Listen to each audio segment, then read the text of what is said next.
Thank you very much, Mr. Baird. Thank you, Madam Chair.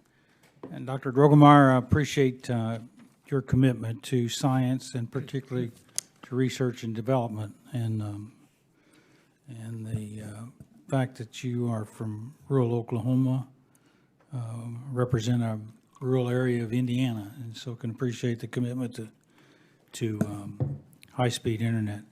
But also, as a meteorologist, I know you're aware that the weather forecasts are dependent on satellite data.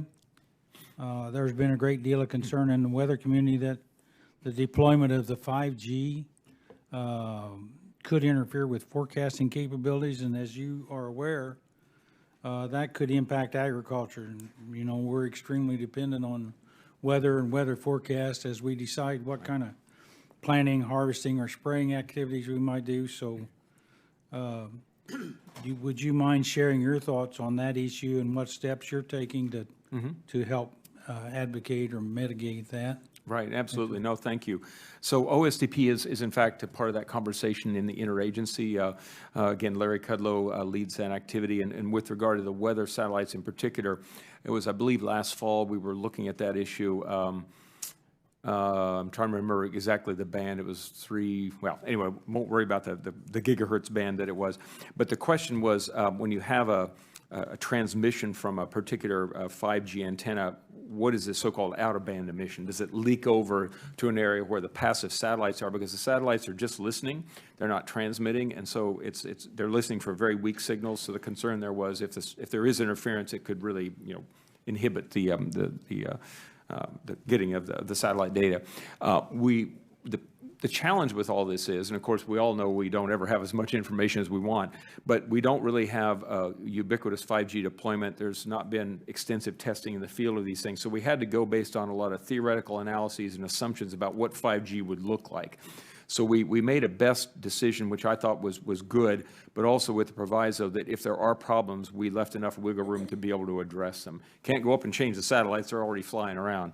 But we came to a spot that I thought was really, really good. That will both, you know, be a thoughtful deployment now, but if things go south, we are prepared to be able to address those issues. Thank you. Well, then my second question, I want to switch back a little bit to the STEM skills.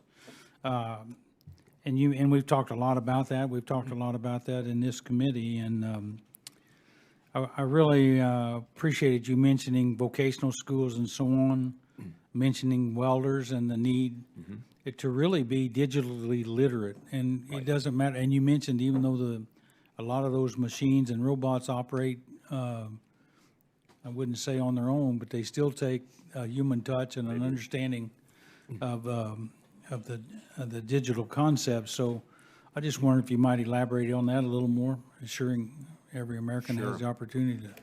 Yeah, I think there's tremendous opportunity, and I have to say, you know, it's wonderful to hear the National Science Board, which governs the National Science Foundation, doing a report on the skilled technical workforce. You would think, well, they're focused on PhD level people. They have this concern and really well placed, and so they're very thoughtful, and they're actually be collecting data, which we don't have a lot of data on the skilled technical workforce. But I think folks in America can be very, very pleased that President Trump focuses on these types of jobs as being valuable, as providing mechanisms to actually get on a pathway toward, if you're a welder, if you're a plumber, if you're an electrician, not just, you know, you can continue doing what you're doing as an entrepreneur, you can start your own business, but you can also get onto a higher level of skilling pathway. And so now we're working with companies who actually don't look at, oh, what degree do you have, or what we look at the skills, because at the end of the day, a skills or a job, or excuse me, a degree or a job, it's just a bunch of skills.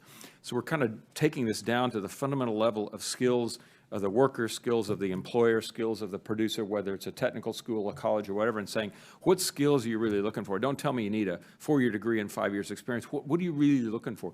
And that is opening enormous horizons for individuals, including our military. And I want to thank you all for your work with the Veterans STEM Act that the President just signed into law. Very, very exciting for our men and women in uniform to really look at how do they, you know, get on to different pathways of prosperity for their own skills. So it's something that the president, Ivanka, and everybody is committed to, and it's making a difference. You look at the data, you know, and the middle class is rising. These folks are getting jobs, they're making more money.